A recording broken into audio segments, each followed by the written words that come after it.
Welcome back, America. It's Hugh Hewitt. Thank you for listening. Joined from Israel by Dr. Michael Oren, former ambassador of that great state of Israel to the United States. Good morning, Dr. Oren. How are you? I'm great, Hugh.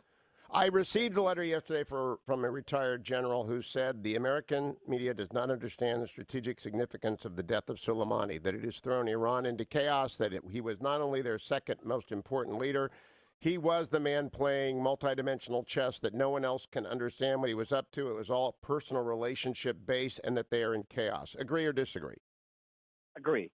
I think it's an emperor news clothes moment, and President Trump simply tore the clothes off the Iranian regime. It shows that they were weak.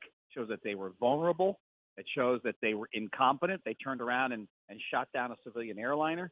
And when they fired back, largely ineffectually. All that talk about war was ridiculous, and Iran today is a much worse situation. Just ask Israelis and ask Arabs. Israelis on the left side of the spectrum, right side of the spectrum, Arabs throughout the region all applauded this move.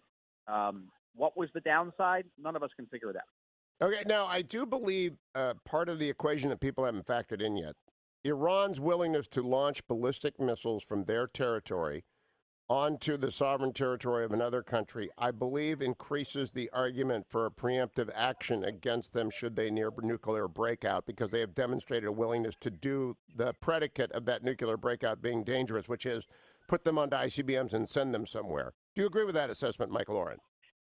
I agree, but I think it's just the beginning. I mean, here you have a country that was prepared to carry out a terrorist attack in the capital of the United States of America to assassinate at least one ambassador, perhaps two, myself being the second, and has tried to conduct terrorist attacks in Western Europe, has succeeded in carrying out terrorist attacks in Eastern Europe.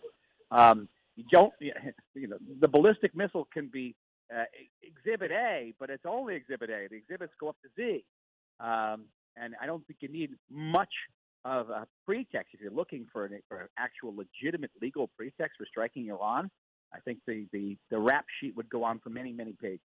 Now, also yesterday, Secretary of State Mike Pompeo, and I always tell people when I'm doing this, my son works at State Department, so you can discount my praise of Pompeo if you want, but I want to applaud him for this quote, "We applaud the announcement of Colombia, Honduras, and Guatemala to designate Iran-backed Hezbollah a terrorist organization."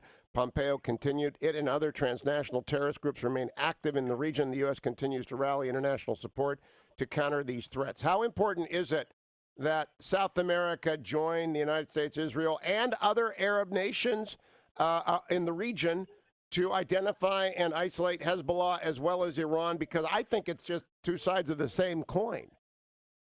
It is entirely, it's a completely artificial distinction between Hezbollah, a political organization, and Hezbollah, a terrorist organization. I think Hezbollah itself doesn't make that distinction. You had the German parliament voting the same way. German government has yet to make a decision. I hope that Angela Merkel will make that decision. But these voices, whether from Latin America or a few voices from Europe that are calling Hezbollah precisely what it is, are voices of moral clarity in the world, and we have to applaud them. Now, the last question, Michael Oren. Boris Johnson said what we need is a new Trump deal with Iran.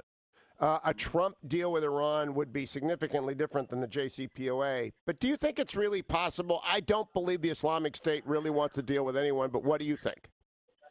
Well, the danger is that it would cut a deal that's not significantly different from the JCPOA.